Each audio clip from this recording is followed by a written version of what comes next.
Hi, hello, welcome to our channel. எல்லோரும் எப்படி இருக்கீங்க? நல்லா இருக்கீங்களா? ஓகே. நம்ம லைஃப்பில் கண்டிப்பாக இப்படி ஒரு பர்சன் இருப்பாங்க. அதாவது நம்ம பக்கத்தில் இருக்கும்போது அவங்கள திட்டிகிட்டே இருப்போம். அதே அவங்க பக்கத்தில் இல்லைன்னா அவங்கள ரொம்ப மிஸ் பண்ணுவோம்.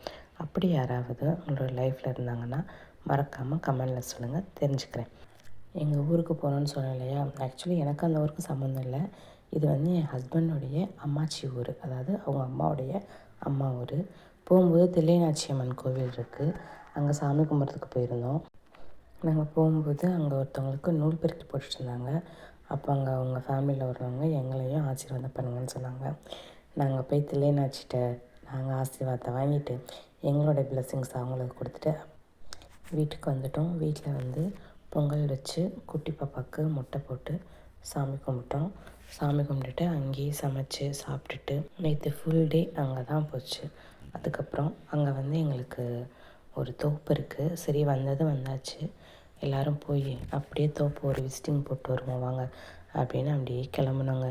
சாப்பிட்டதெல்லாம் சரிக்கணும் இல்லையா? அதுக்காக போய் பார்க்கும்போது நல்லா மாங்கன்னெல்லாம் பூ பூக்க அப்போ தான் ஸ்டார்ட் ஆகிருந்துச்சு.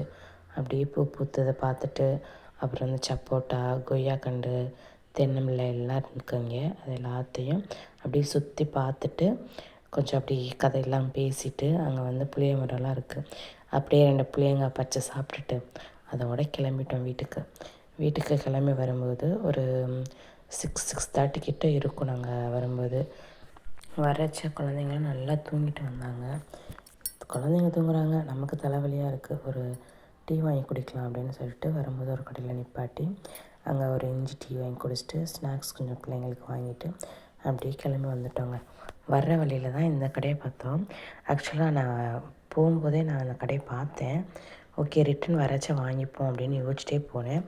பட் திரும்பி வரும்போது ஏறிடுச்சு. எனக்கு ப்ளேஸ் கரெக்டாக தெரில, அதனால நான் பார்க்கல. அதுக்கப்புறமா தான் என் கொழுந்தன் தான் வந்துட்டு, அண்ணி நீங்கள் கேட்ட ஜாடி வந்து அங்கே இருக்குது, வாங்க நீ போய் வாங்கலாம் அப்படின்னு சொன்னாங்களா. அப்போ தான் ஞாபகம் வந்துச்சு, ஆமாம் நம்ம பார்த்தோமே அப்படின்னு. சரி வாங்க போகலாம் அப்படின்னு நான், என் கொழுந்தன் ஒய்ஃபு 3 பேரும் போயிட்டு அப்படியே அந்த கடையை ஃபுல்லாக ரவுண்ட் அடித்தோம். ஏதாவது நமக்கு தேவைப்படுற விஷயங்கள் இருந்ததுன்னா வாங்கலாம் அப்படின்ட்டு. நிறைய வீட்டுக்கு தேவைப்படுற திங்ஸ் எல்லாம் அந்த கடையில் வச்சுருந்தாங்க. சீரியஸ்லி எல்லா பொருளுமே 30 ரூபா தான் அப்படின்னு சொன்னாங்க அந்த அண்ணாக்கிட்ட கேட்டதுக்கு. நான் வந்து ரொம்ப நாளாக யோசிச்சிட்டே இருந்தது அந்த பீங்காஞ்சாடி, உப்பு வைப்போம் இல்லையா, அந்த பீங்காஞ்சாடி. அதனால் ஒரு வழியாக இன்றைக்கி வந்து, அதாவது குழந்தை ஞாபகப்படுத்தினதுனால அதை வாங்க முடிஞ்சிச்சு, இல்லைன்னா சீரியஸாக மறந்துட்டு தான் வந்திருப்பேன். ஓகேன்னு சொல்லிவிட்டு இன்றைக்கி போயிட்டு கொஞ்சம் அந்த பீங்காஞ்சாடி ஃபஸ்ட்டு எடுத்துட்டேன். அதுக்கப்புறமா வந்து கொஞ்சம் சின்ன சின்ன பொருள்லாம் வீட்டுக்கு என்ன தேவை அப்படின்ற மாதிரி அப்படியே பார்த்துட்டு ஒரு 2-3 திங்ஸ் வாங்கிட்டு அதோட கிளம்பிட்டோம்.